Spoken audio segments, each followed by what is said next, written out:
We're here in the Macmillan Museum of Art at an exhibition, Gateway to Himalayan Art, drawn from the Rubin Museum in New York City, which focuses on the art of the Himalayas, Tibet, and Inner Asia. And we're looking at a sculpture of Mahakala. Mahakala means Great Black One. He's one of the 8 great dharma protectors. He's a remover of obstacles, both internal and external. Mahakala comes in many forms, and this form is Panjaranatha, or Lord of the Pavilion in Tibetan Gurki Gompo. He's the primary protector of the Sakya school of Tibetan Buddhism and is also a specially revered protector in Mongolia. In Tibetan Buddhism, you have both peaceful and wrathful deities.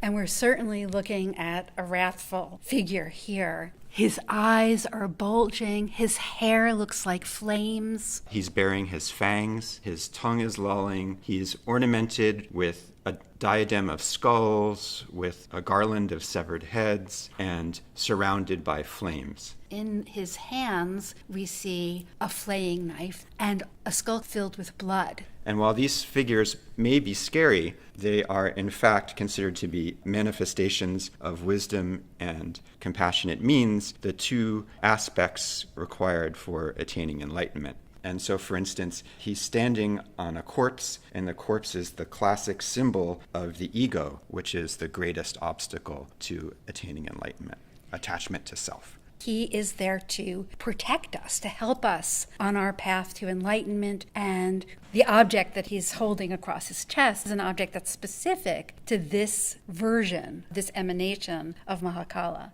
This long stick is called a gandhi. It's a wooden gong that's used to summon monks, and according to his liturgy, he uses this to summon all of the 72 forms of Mahakala, which emanate from it. And if you look closely, you can actually see 2 sets of doors. So not only do we have him protecting us, but he can call on essentially an army of Mahakalas. Some have recently suggested that this shape is derived from a crossbar and may reveal his origins as a door guardian. Because we do sometimes see him as a figure guarding Buddhist temples. Wrathful figures at the entrance to temples is a very common convention.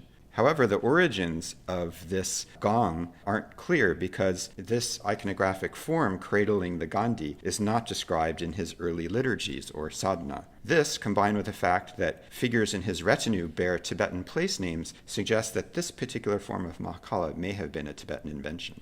Images of Mahakala go back centuries. Mahakala came with Buddhism from India. And Mahakala is considered especially effective in military application, so the removal of physical threats and overcoming political obstacles. So I imagine this would make him a particularly important figure for political leaders, military leaders who might want to invoke his power. And so this is one of the reasons that the Mongol Empire was particularly interested in Mahakala and his practices. Mahakala was credited with intervening in several key battles in the founding of the Yuan dynasty, Kublai Khan's empire in Asia. So a sculpture, for instance, in the Musée Guimet, dated to 1292, has an inscription which names Kublai Khan and his Tibetan imperial preceptor, and is an interesting window into the political role that Tibetan Buddhism played in the courts of Asia.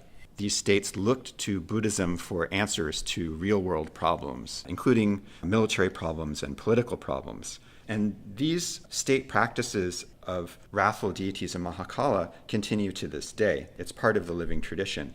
And we can see that in Bhutan. Raven-headed Mahakala played a key role in the founding narrative of Bhutan in the 17th century. And the king of Bhutan's crown is called the Raven Crown, a reference to this protector deity. And rituals to Mahakala to protect the state continue to this day in Bhutan. So this particular sculpture looks like metal, but we know that it's not. Damage on the back and a seam along the side indicates this is actually a clay image painted with gold pigment. If you look at the crown or the staff, you'll see they're not rendered completely in 3-dimensional space. For instance, the finials of the crown and the ends of the staff have no backs. All the details are forward-facing, which is an indication that this is an impression from a stamp.